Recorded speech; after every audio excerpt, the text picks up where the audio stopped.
Dear friends, as you have also followed, what distinguishes the 80th General Assembly from others is that many countries will recognize the state of Palestine.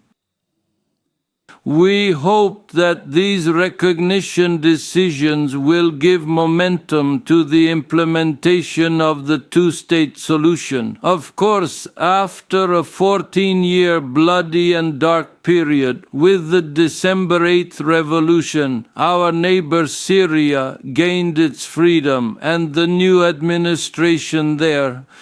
It is an extremely pleasing development for us. I believe that this General Assembly will contribute to our Syrian brothers and sisters who have suffered greatly and paid very heavy prices for their freedoms, achieving lasting peace. During our visit, I plan to hold meetings with numerous heads of state and government, as well as with the United Nations Secretary General, Mr. Guterres.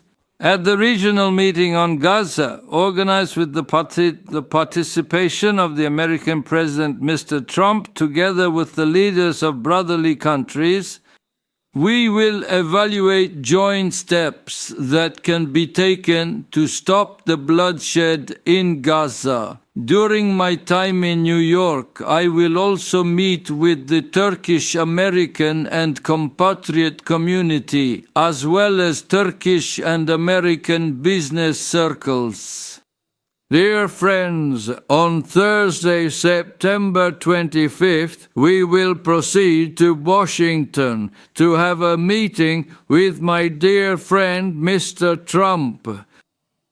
In our meeting, we will evaluate topics that will strengthen our bilateral cooperation, especially in trade, investment, and the defense industry. Regional issues will certainly be at the top of our agenda.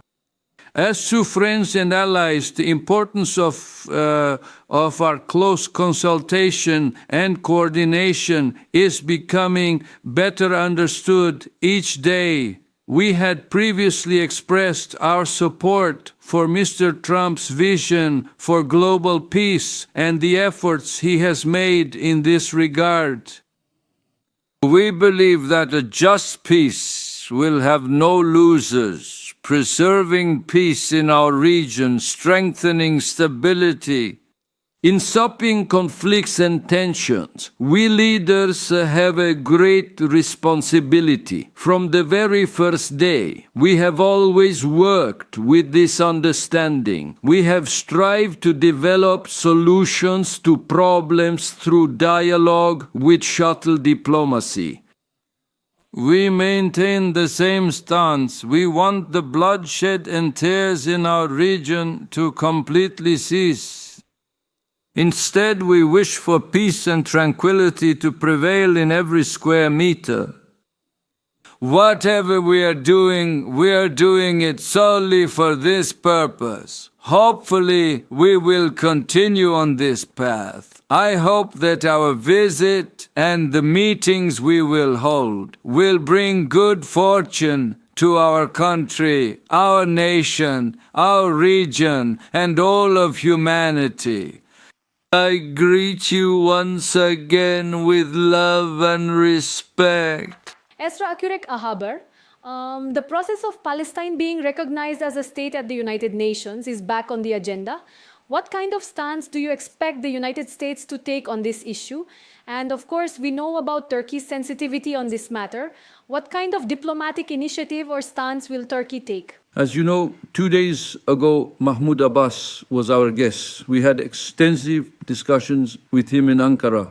And Palestine has always had very, very serious troubles in the region up to today. Has experienced, continues to experience, and we have always stood by Palestine, and we will continue to do so. Of course, along with all this, unfortunately, the world did not stand by Palestine.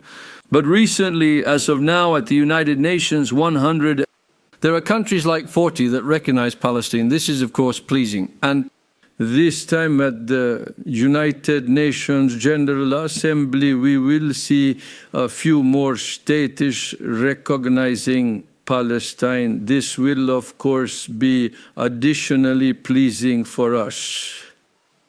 Our hope is that as this number increases, the recognition of Palestine will hopefully develop that much more rapidly.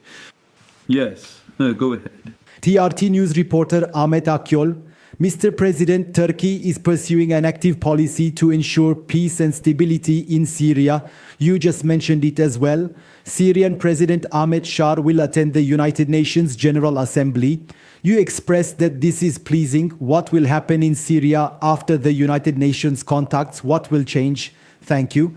Of course, a long time has passed, and after this long period, Syria's attainment of its own identity and independence has truly brought us peace as its neighbor. And some of our friends constantly traveling to Syria, and the increase in our solidarity has led to the beginning of a new process in Syria. Recently in Qatar, we also had a meeting with Mr. Ahmed Shar and his friend, the foreign minister. With this meeting, our intelligence chief also visited Syria. And in the near future, we will host both Mr. Shar and the foreign minister in Ankara. And on the occasion of the United Nations General Assembly, we will also have the opportunity to meet with them at the Turkish House in America. We will not leave Syria alone, and we will use of resources to ensure that Syria becomes stronger every day. Anadolu Agency, Koray Taşdemir. Sir, the chairman of the Republican People's Party, Özgür Özel, claimed that you made a Gaza deal with the son of US President Donald Trump. We would like to know your thoughts on this matter. What deal have we made? Gaza, regarding Gaza. Gaza? Yes, regarding Gaza, he claimed that you met with him in Istanbul and made a deal. Was he with us too? You don't believe in these kinds of things, do you? We are asking you, sir.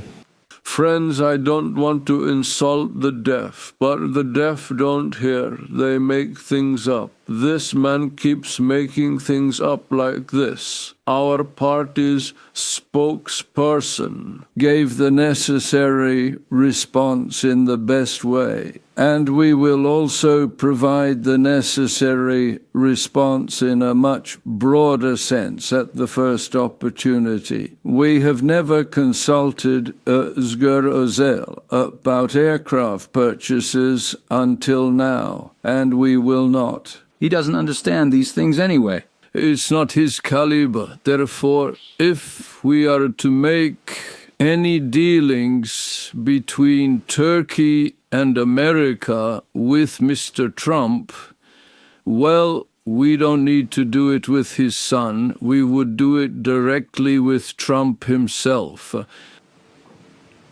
Thank you, sir. Much appreciated. Thank you. Yes, I appreciate it. Thank you.